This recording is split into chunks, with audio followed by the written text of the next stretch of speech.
오늘 하나님께서 주신 말씀은 고린도후서 6장 1절에서 10절입니다. 오늘 말씀 제가 읽도록 하겠습니다. 마지막 절만 합독하겠습니다. 우리가 하나님과 함께 일하는 자로서 너희를 권하노니 하나님의 은혜를 헛되이 받지 말라. 이르시되 내가 은혜 베풀 때에 너희에게 듣고 구원의 날에 너를 도왔다 하셨으니 보라 지금은 은혜 받을 만한 때요 보라 지금은 구원의 날이로다.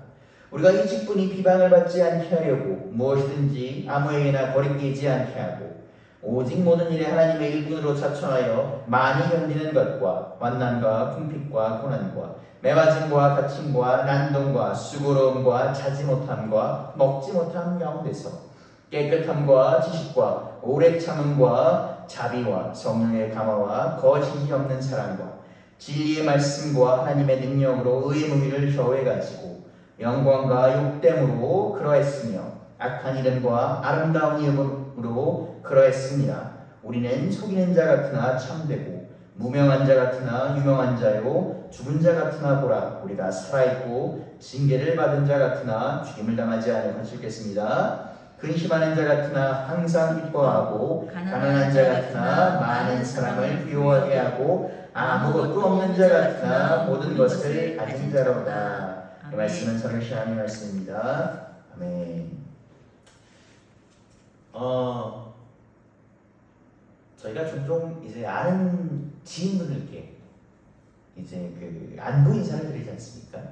제가 이번 주에 두세 분께 갑자기 생각난 분들이 있어서 이제 안부 인사를 다 드렸는데 그 이전 교회에서 사역하던 교회 이제 성도분들께 연락을 드렸는데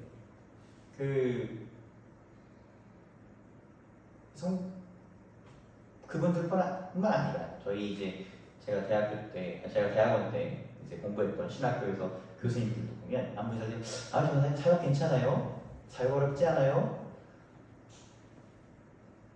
그런 얘기를 사실 많이 들었습니다. 근데 사실 그 질문이 좀 무색하게 사실 제가 이제 개척을 나와서 이게 이제 이렇게 단독목 해놨는데 사실 생각보다 그렇게 어려움이 이 교회로만 보면 생각보다 그러면 어려움이 그렇게 엄청 많지는 않았던 것 같습니다. 그래서 이런 질문들을 많이 하는데 내가 이걸 어떻게 해야 되나 라는 걸 했습니다. 그런데 오늘 이 말씀을 해드리냐면 오늘 이렇게 딱 오늘 교회를 설교 말씀을 준비하는 오늘 이제 하나님의 은혜입니다. 그래서 복된 얘기를 딱 준비하고 왔는데 오늘 교회 문을 딱 여는데 어떻습니까? 교회 물이 다 들어와 있더라고요. 교회 물이 다 있고 그 밖에 보면 물이 다 차서 이렇게 있는 겁니다. 그래서 저희가 사실 평소보다 예배 시작을 그걸 정리를 좀 늦게 했습니다. 제가 딱 이제 예배를 드리려고 이제 하는데 마음의 설교 주제가 저는 알지 않습니까? 하나님의 은혜인데 주여 어떡합니까? 라는 생각이 머리에 딱 듭니다. 그런데 오늘 그 말씀을 보게 되면 사도 바울은 하나님의 은혜를 헛되이 받지 말라라고 합니다. 오늘 하나님의 은혜에 대해서 강조합니다. 그리고 사도 바울은 그 하나님의 은혜를 사도 바울이 누리는 가운데 자신이 어떻습니까? 하나님의 일꾼으로 일하는 가운데서 그가 환난과 궁핍과 고난을 받았다 라고 이렇게 합니다. 그는 더욱이 매맞았고 갇힘을 받았고 난동을 받고 수고로움과 자지 못했고 먹지 못했다라고 합니다. 저도 이렇게 간략하게 두 줄로 적었지만 그 가운데 얼마나 많은 힘듦이 있었겠습니까? 제가 오늘 단상에 올라가기 전에 주여 하나님의 은혜인데 심지어 설교 찬양도 하나님의 은혜로 준비했는데 주여 이거 어떡합니까? 라는 걸 했을 때 그런 생각이 들더라고요. 큰 건 아닙니다. 큰 어려움은 아니고 충분히 해결이 가능하겠지만 우리가 이렇게 뜻하지 못하게 하나씩 겪는 힘듦이 우리가 하나님께 나아가는 또 하나님께서 우리를 베푸시기 위해서 또 주시는 시련이 아닐까라는 이런 생각을 해봅니다. 우리가 이 하나님의 은혜라는 얘기를 하는데 사도 바울은 어떻게 얘기합니까? 오늘 본문에서 하나님의 말씀을 전하는 사도로서 고린도 교인들에게 이 은혜를 헛되이 하지 말라라고 합니다. 이 헬라어 성경을 보게 되면 하나님의 은혜를 헛되이 하는 것, 즉 이것은 하나님의 은혜를 빈 것으로, 공허한 것으로 만들지 말라는 조언입니다. 그럼 하나님의 은혜는 무엇입니까? 하나님의 은혜는 독생자 예수를 보내주셔서 우리를 구원하시는 것, 그리고 우리가 그것을 헛되이 하는 것이라면 그 구원을 누리지 못하는 것, 사도 바울이 얘기한 예수님의 부활에 동참하지 못하는 것, 그분과 새로운 관계를 형성하지 못하는 것이다 라고 합니다. 우리가 새로 관계를 맺은 자는 어떻습니까? 주님 안에 거하는 사람입니다. 주님 안에서 우리가 성결하려고 노력하는 사람입니다. 그런데 우리가 이 하나님의 은혜를 헛되이 여기지 않으려고 하는 것, 스스로 노력하려고 하는 것은 어렵습니다. 참 주변에 참 많은 일들이 있고 그 때문에 넘어지고 좌절하기도 하고 낙담하기도 하고. 존 웨슬리는 이렇게 얘기합니다. 구원의 축복, 하나님에는 누구에게 값없이 임한다. 우리가 이 값없이 임한다라는 표현을 가끔 오해할 때가 있습니다. 하나님께서 모두에게 값없이 주시기에 이것은 뭐다? 가치가 좀 덜한 거 아닙니까? 의미가 좀 약한 것은 아닙니다. 그런 이것은 무엇입니까? 그것이 아니라 하나님께서 공평하게 누구에게나 베푸시는 은혜를 말합니다. 사도 바울은 이렇게 얘기합니다. 그 하나님의 베푸시는 은혜는, 하나님의 은혜는 뭐다? 지금이라고 얘기합니다. 지금 받을 때라고 얘기합니다. 우리가 원래는 사실 설교를 준비할 때, 우리가 이 예배에 나올 때, 이때가 은혜 받을 때입니다. 사실 그렇게 준비하고 왔는데 지금 설교를 하면서 그런 생각이 듭니다. 우리가 힘들 때가 더 은혜 받을 때입니다. 제가 올라가기 전에 그런 생각, 아니 이거 물새 이거 어떡합니까? 하나님, 우리에게 나에게 좀 더 좋은 걸 주시지요. 그런데 참 사람 어리석습니다. 이기적입니다. 제가 이 자리에 부임하기까지 사실 부임할 상황이 아니었습니다. 아주 어려운 상황이었습니다. 그런데 그 어려운 끝에 부임을 하게 됐습니다. 물이 좀 범람해서, 물이 범람하면 물이 여기까지 가득 차면 좀 다를 수도 있겠지만, 그렇다 할지라도 저한테는 사실 고려사항이 되는 겁니다. 그런데 우리가 작은 거에 대해서 그렇게 우리가 나와질 때가 있습니다. 사도 바울이 이렇게 얘기합니다. 하나님의 은혜가 함께할 때는 지금이다. 우리가 예배 자리에 나와 은혜 받고 축복받고, 또 우리가 힘들고 앞에서 이거 어떻게 해야 되나 이럴 때 은혜 받습니다. 이럴 때 하나님의 은혜가 우리와 함께 하십니다. 존 웨슬리는 또 우리에게 이렇게 이야기합니다. 하나님의 은혜는 무엇이다? 우리가 하나님의 이름을, 예수님의 이름을 믿는 그 즉시 임한다라고 합니다. 우리가 보통 기독교인에서 추구할 궁극적인 은혜는 무엇입니까? 천국 가는 것입니다. 하나님 나라에 가는 것입니다. 이것은 변함없습니다. 이것을 부정하는 것은 없습니다. 그러나 존 웨슬리는 그렇게 얘기합니다. 구원의 시작은 어디부터다? 지금부터다. 우리가 어떤 상황에 있던, 우리가 즐거워서 찬양하는 상황이 있던, 우리가 한숨 쉬던 낙담하는 상황이 있던, 지금이 하나님의 은혜가 있다는 것입니다. 하나님의 은혜로 우리가 산다라는 것입니다. 우리가 이 자리에 오기까지, 이 자리에 모이기까지, 우리의 삶 속에서는 간에 이 자리에 예배에 나오기까지 우리 어떻습니까? 다양한 일들이 있습니다. 자, 기분 좋은 일도 있고, 슬픈 일도 있고, 나쁜 일도 있고, 방금 제가 단상에 올라가기까지 이런 일도 있습니다. 그런데 그 모든 것을 해치고 나오는 것. 사도 바울이 하나님의 말씀을 전하기까지 매도 맞고 감옥 가고 정말 두들겨 맞고, 그런 와중에도 예수님의 이름을 전했던 것처럼 우리가 이 자리에 나올까지 모든 것이 하나님의 은혜인 것입니다. 우리는 그 은혜로 살고 그 은혜로 죽습니다. 그 은혜로 이 세상을 이기고 그 은혜로 새로 살 힘을 얻습니다. 이번 한 주도 하나님의 은혜로 승리하시고 주님과 새로운 관계 맺으시는 여러분 되시기를 바랍니다. 또 나아가 사도 바울은 이 직분에 대해서 이야기합니다. 하나님의 일꾼으로 사는 것이 무엇인가에 대해서 얘기합니다. 고린도후서 6장 3절만 읽도록 하겠습니다. 우리가 이 직분이 비방받지 않게 하려고 무엇이든지 아무에게도 거리끼지 않게 하고.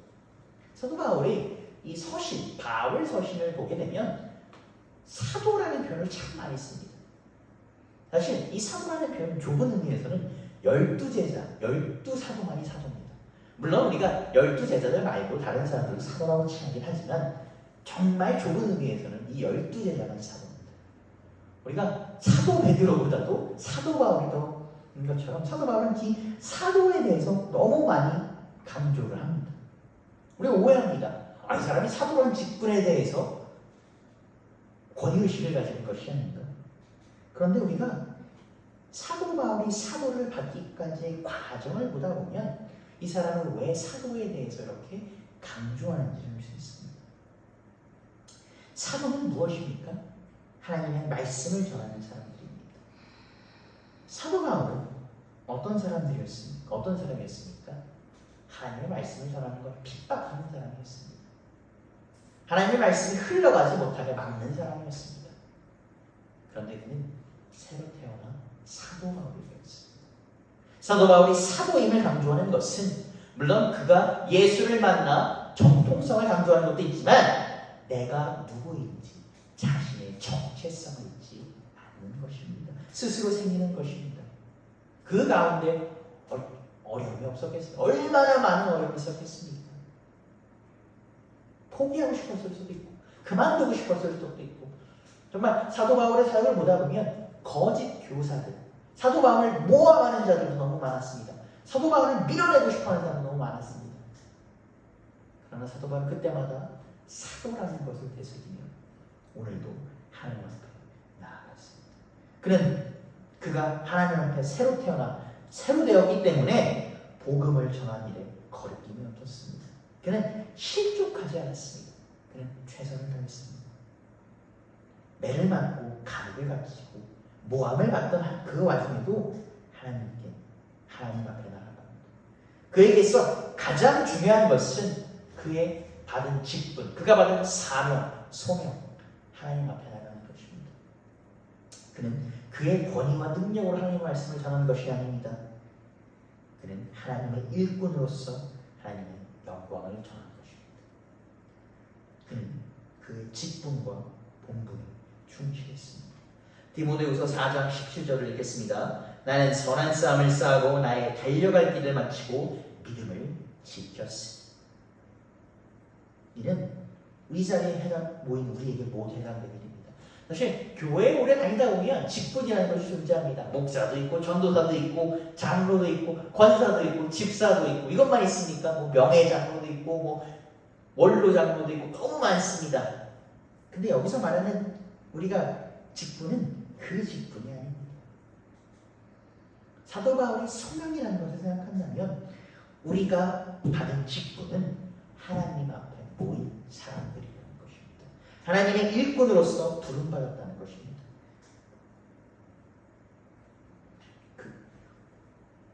우리는 하나님 앞에 나오지 않을 때, 하나님께 부름받지 않았을 때, 하나님을 모르고 살았을 때 하고 싶은 대로 살았습니다. 욕망대로 살았습니다.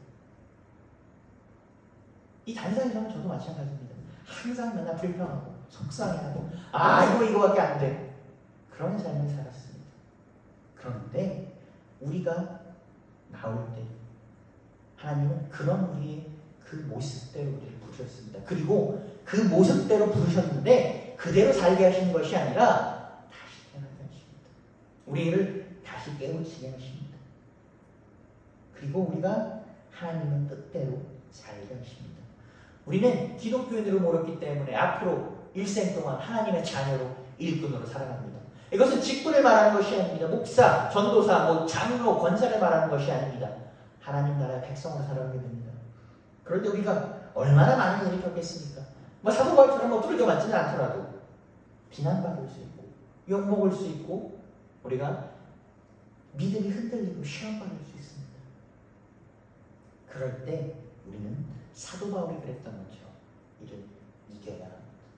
이를 이겨내야 합니다. 왜 그렇습니까? 우리는 주님 안에서 다시 태어났습니다. 주님 안에서 새로 태어났기 때문입니다.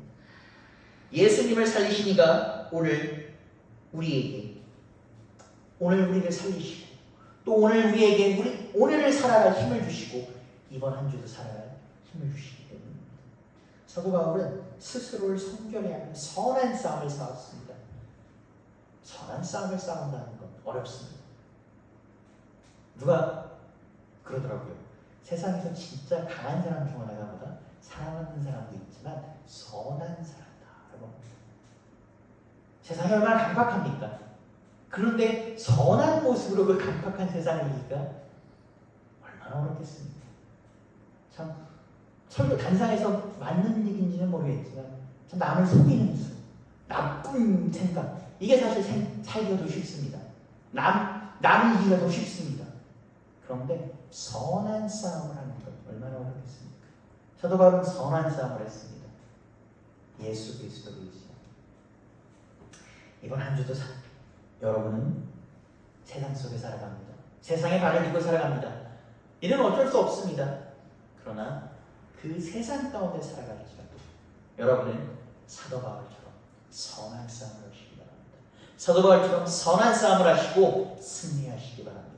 주님 안에서 새로 태어나시고 그 주님께서 주시는 힘으로 이번 한 주도 살아가시길 바랍니다. 그 주님의 축복과 사랑이 여러분께 함께 하시기를 주님의 이름으로 축복합니다. 기도하시겠습니다. 주님 감사합니다. 오늘도 우리 자리에 나와서 주님께 기도합니다. 주님 우리가 함께 해주시고 주님 우리가 슬픔 가운데 있던 기쁨 가운데 있던 어려움 가운데 있던 항상 우리가 하나님의 은혜와 함께함을 기억하게 하소서. 하나님의 은혜로서 살아가게 하시고 하나님의 은혜로서 죽게 하시고 하나님의 은혜로서 오늘도 세상을 이기게 하소서. 오늘도 우리가 나아가게 하소서. 주여 우리가 주께 간구하나이다. 주께 비나이다. 주여 우리가 주님 앞에 나와 싸우니 사도 바울이 주께 간구한 것처럼 우리가 주께 간구하오니 주여 우리의 기도를 들어주시옵소서. 이 모든 말씀 살아계신 예수 그리스도 이름으로 기도드렸습니다. 아멘.